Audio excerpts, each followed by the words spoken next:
So here's the non-white champions. There's John Jones, who I think he's going to be stripped, and it'll be DC in that case, right? That's for sure. And they would give the title. DC. Do you know officially? They would officially give the title back to DC, right? I don't know about that. But see, the thing was, I mean, I was joking about this. If they give it back to DC, I mean, it's kind of weird. No. I don't think they will. If they give it to DC, he's default champ, DC default champ, and it just, it goes too easy. What they got to do, but the thing is, if they gave it to DC then is going to have to defend the belt, right? So then, therefore, the belt is up for grabs anyway. So what they do is they make the belt vacant. Of course, Daniel Cormier becomes #1 contender, and he fights somebody else. I think that would be the best way to play it. If I was Daniel Cormier, I wouldn't want to be given it because he's walking into a PR nightmare. People will always say, oh, he was given the belt after getting knocked out, which obviously isn't a good look to Joe Public. So say, no, I don't want the belt. Make it a vacant belt, a vacant title, and I will fight for it against whoever the other guy's going to be. And if he wins, he becomes champion, which is the exact same situation as being given the belt because he has to defend it in his next fight anyway. You know what I'm saying? Right. Of course. And he looks better. He's like, fuck that. I don't want that belt. He looks way better. Yeah. He should. They should say, right, we're going to make Daniel Cormier the champion. And Daniel should say, I don't want that belt. He should do what I did against Robert Whittaker, throw it on the floor and say, that's disgusting. I don't want to be given the title. I want to fight for it. He looks like a champion in people's eyes. It shows that fighter spirit. It shows that he's willing to work for it. And to be honest, he's in the exact same position because whether he fights for it or he defends it, he's still going to fight for that belt. Stipe Miocic, all right, he's a white guy. You're a white guy. Tyron Woodley, non-white. Connor's white guy. Max Holloway, I don't really know what is Max Holloway? So, okay, here we go. We're just like Nick and Nate Diaz now. What is he? Light black skin? He's Hawaiian, right? So, I mean, he's got a suntan. You know what I mean? He's got a sun. All right, so we're all racist against Hawaiians now. No, we're not. No, this is okay. Eating sons of bitches. Holloway is of native Hawaiian and Samoan ancestry. Yeah, that's non-white. That is not a white guy right there. What do you want me to say?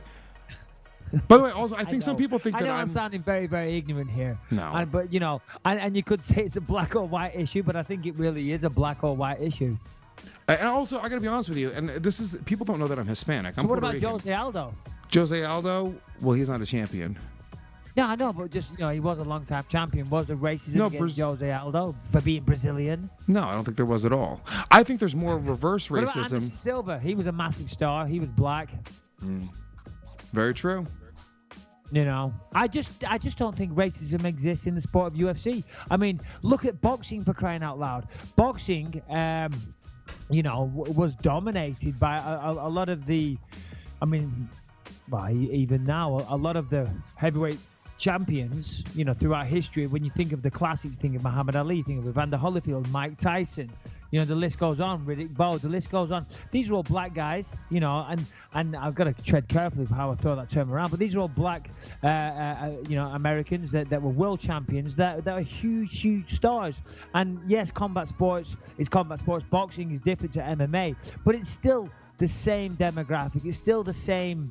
Ultimately, it's the same thing. It's trying to see two people knock each other out. Well, what I notice is it's not that different. And my black and Hispanic friends, I think they have a much harder time swallowing MMA. I've heard this a lot because I grew up in in a pretty, I don't necessarily say like ghetto area, but it was pretty poor. A lot of Hispanic kids, a lot of black kids. So that was a lot of the kids that I grew up with, and I'll still talk to them about MMA, and they have it's almost a reverse racism thing because.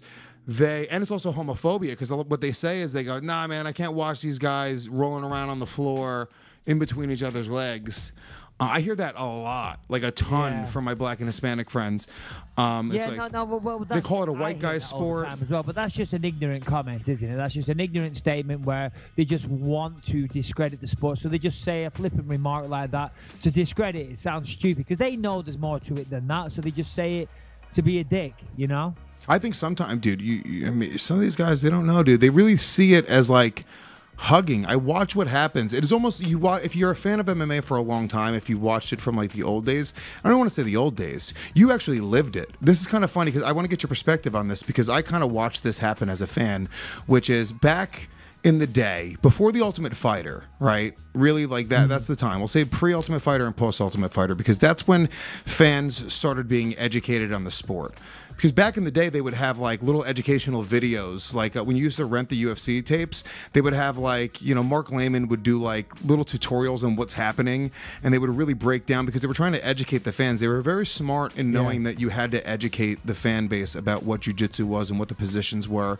But right around the Ultimate Fighter, once it started becoming available on free TV a lot, the fans started to understand the positions on the ground. They started to understand when somebody would pass guard or get a mount, and you'd hear a pop from the crowd when they and every time that happened, the commentators would always say, "Well, great crowd here tonight, because he just escaped an armbar," and everybody cheered. Exactly. And back in the day, they would boo when it would hit the floor at all. Like, it was like crazy. So what's your point? So I want to kind of know from you, like, did you notice a big shift from when you started MMA, from like when it would hit the ground and kind of the crowd almost being disappointed into it, to where it's at now? Was it something that you were even conscious of, or no?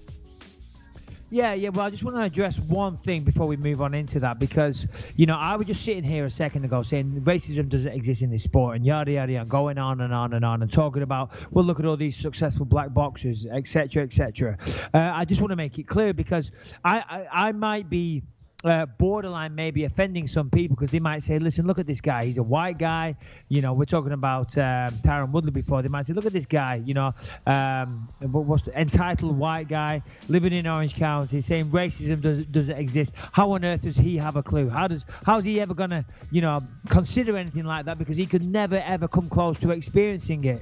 And you're absolutely right. So if I'm wrong, then I apologize. I'm just saying, in my experience, you know, I haven't seen any evidence of it. In fact, I've seen the opposite. I see, you know, black athletes being pushed. I mean, Rampage Jackson, when he came over from Pride, got a huge push from the UFC, and the list goes on. I mean, look at John Jones, Daniel Cormier, as we just said. But so if I did offend anybody, I apologize. But there really wasn't any need for offense. But you know how some people like to twist shit and say, you know, whatever. But going back to your question, did I realize a time when, I mean, I guess I remember when I first started in the UK, when I was doing little shows, you know, you used to hear people shout, I don't know, armbar from out the window, you know, from the crowd, when two people standing up exchanging punches, and you just think, for crying out loud, you know, or some people would shout crazy advice from the sidelines. It was always funny, you know, you'd be there and they'd be going, triangle,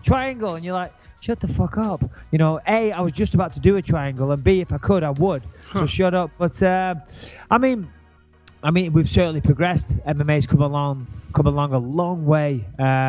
You know, in the time that I've been involved. I remember when I got involved, there was no money in the sport, and I specifically got involved with the sport to make money. And I remember seeing on message boards and forums, you know, some of the forums in the UK, cagewarriors.com and this and that, these forums where all the fighters went and just discussed. People used to say, if you're getting involved with this sport for money, you've made the wrong choice. And I used to see that and think, oh shit.